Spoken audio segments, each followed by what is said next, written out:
क्षेत्र के विशुनपुर सुमेर में हुए मां बेटे की सनसनीखेज दोहरे हत्याकांड का पुलिस ने बड़ा खुलासा किया है। मामले के मुख्य आरोपी विकास कुमार को गिरफ्तार कर लिया गया है। इससे पहले एक अन्य नामजद आरोपी हरि पासवान भी पुलिस के हत्थे चढ़ चुका है। ग्रामीण एसपी राजेश सिंह प्रभाकर ने बताया कि पूछताछ के दौरान विकास कुमार ने हत्या में अपनी संलिप्तता स्वीकार की है। जांच में सामने आया कि मृतका मंजू कुमारी और आरोपी के बीच प्रेम प्रसंग था। आपसी विवाद के बाद 23 जुलाई को आरोपी ने मंजू कुमारी और उनके 6 वर्षीय पुत्र आर्यन कुमार की हत्या कर दी। पुलिस ने घटनास्थल से मृतका का मोबाइल फोन और एक प्लास्टिक की बोतल में रखा हरे रंग का तरल पदार्थ बरामद किया है। एफएसएल टीम ने मौके से अहम साक्ष्य जुटाए हैं। पुलिस का कहना है कि मामले की जांच अभी जारी है और अन्य पहलुओं की भी गहन पड़ताल की जा रही है।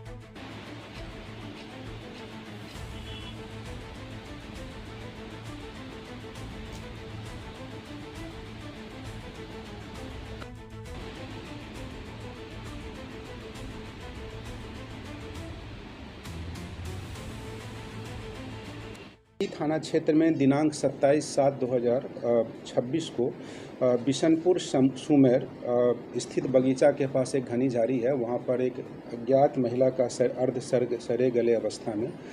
डेड बॉडी बरामद हुआ था देर शाम, और सूचना प्राप्त होते ही कांटी थाना की पुलिस वहां पहुंची थी और सबका इंक्वेस्ट कराकर विधिवत और पोस्टमार्टम के लिए भेजा गया था। साथ ही स्थानीय ग्रामीणों और सोशल मीडिया के माध्यम से उस डेड बॉडी को चिन्हित करने हेतु उसको आइडेंटिफिकेशन के लिए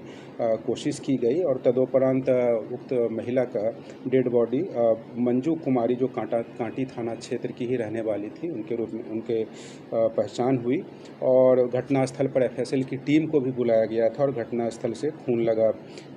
कपड़ा का पर्दा का कपड़ा जिसमें खून लगा हुआ था, एक टी शर्ट जिसमें खून लगा हुआ था, एक छोटे बच्चे का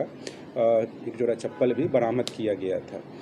इस संदर्भ में कांटी थाना 481/26 दर्ज किया गया था, जो मृतका के पिता के द्वारा दिए गए आवेदन के आधार पर दर्ज था, जिसमें कि उनके आवेदक के द्वारा 5 नामजद अभियुक्तों पर अपनी पुत्री मंजू देवी की हत्या कर देने और 6 वर्षीय उनका जो बेटा था यानी उनके आवेदक के नाती उनको भी गायब कर देने का उसमें आरोप लगाया गया था। कांड की संवेदनशीलता को देखते हुए सीनियर एसपी सर मुजफ्फरपुर के द्वारा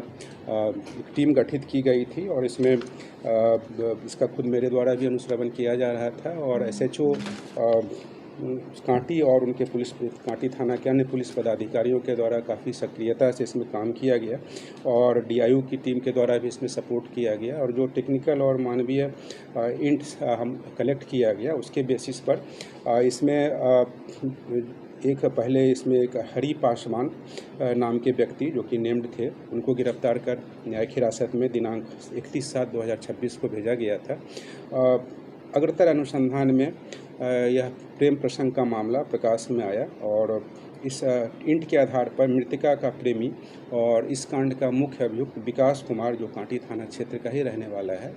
इसको गिरफ्तार किया गया है और इसके गिरफ्तारी के उपरांत इसके निशानदेही पे एक छोटा बच्चा जो कि मृतका का बेटा था, नाबालिग बच्चा था 6 साल का, उसकी डेड बॉडी को बरामद किया गया है। उसी घटना से स्थल से थोड़ी दूरी पे झाड़ियों में ही बरामद हुआ है, घनी झाड़ी में, और वहाँ से प्लास्टिक की बोतल में रखा हुआ हरे रंग का एक तरल पदार्थ का बोतल मृतका का मोबाइल फ़ोन सिम के साथ इस अभियुक्त के पास से बरामद किया गया है और इस दोहरे हत्याकांड में जिसमें कि नृशंस तरीके से पहले महिला की फिर उसके बच्चे की हत्या की गई है, ये प्रेम प्रसंग का मामला प्रकाश में आया है और प्रेम प्रसंग से को लेकर ही जो उत्पन्न हुआ है आपसी विवाद मृतका और ये मेन अभियुक्त विकास पासवान के बीच। इसी कारण से विकास कुमार के द्वारा दिनांक 23/7/2026 को मृतका को उसी बगीचे में बुलाकर और उसके साथ उसकी हत्या कर दी गई और पहचान छिपाने के उद्देश्य से झाड़ी में लाश को छिपा दिया गया।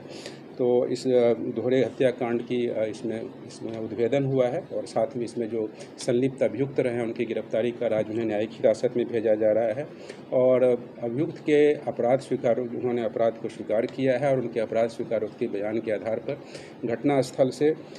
खून लगे कपड़े जिसमें कि अभियुक्त का टी शर्ट भी है, छोटे बच्चे का चप्पल है, साथ ही जो हरे रंग का लिक्विड है उसकी भी एफएसएल से जांच कराई जाएगी और मृतका का मोबाइल फ़ोन वगैरह उसमें जब्त किया गया है। एफएसएल के द्वारा भी साक्ष्य संकलन किया गया है। इसमें ठोस साक्ष्य संकलित कराते हुए और इसमें स्पीड डिटेल्ड कराकर जो अभियुक्त हैं उनकी सज़ा इसमें दिलाने के प्रयास किए जाएंगे। जो ये प्रथम दृष्टया पूछताछ में प्रकाश में आया है कि मृतका पहले से शादीशुदा थी और अपने 2 पति को छोड़ करके इनके साथ भी जो अभियुक्त हैं विकास उनके साथ भी संबंध बनाए रखी हुई थी, अवैध संबंध। और ये दोनों स्कूल टाइम से ही दोनों साथ पढ़ते थे और एक तरह से उस समय से रिलेशनशिप इन दोनों के बीच कंटिन्यू था और शादी के बाद भी दोनों की अलग अलग शादियाँ हुई और शादी के बाद भी ये लोग आपस में अवैध रिलेशन में बने रहे और उसी रिलेशनशिप में कुछ विवाद हुआ है जिसमें कि अभियुक्त को ये जानकारी मृतका के द्वारा उस रात दी गई थी कि उसने फिर किसी और के साथ भी इलिसिट रिलेशनशिप बना लिया है और इस चीज़ को ये अभियुक्त बर्दाश्त नहीं कर पाए और इसी आवेश में आकर के ऐसा प्रतीत हो रहा है कि अभियुक्त के द्वारा मृतका की हत्या कर दी गई और उसका बच्चा भी जो वहाँ मौजूद था तो उसे भी उसकी भी हत्या कर दी गई। जो नेम एक्यूज हैं क्या उन लोग का भी इन्वॉल्वमेंट है केस में? ये जो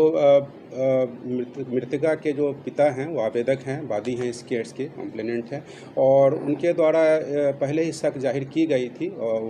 अपने बेटी के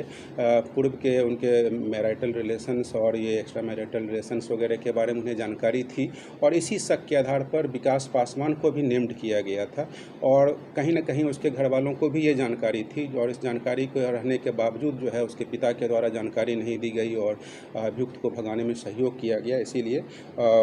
उनके पिता की भी गिरफ्तारी पहले सुनिश्चित की गई है। तो घटना में जो संलिप्त हैं उनको चिन्हित किया गया है, 5-6 लोगों को नेम्ड किया गया है लेकिन जिनकी संलिप्तता आई है उनके विरुद्ध साक्ष्य संकलन करते हुए और उन्हें न्यायिक हिरासत में भेजा गया। इन्होंने अकेले ही इस वारदात को अंजाम दिया या इनके साथ कोई और? घटना में अभी तक जो तथ्य प्रकाश में आया है कि अकेले ही ये बुलाए थे और वहाँ पर विवाद होने के बाद इस तरह घटना को अंजाम दिया। अभियुक्त का और भी किसी महिला से संबंध है? महिला के साथ संबंध होने की जो बात है वो मृतका का भी प्रकाश में आया है और अभियुक्त भी बता रहे हैं कि ये शादीशुदा है, इनके भी बच्चे हैं और उसके बाद इन्होंने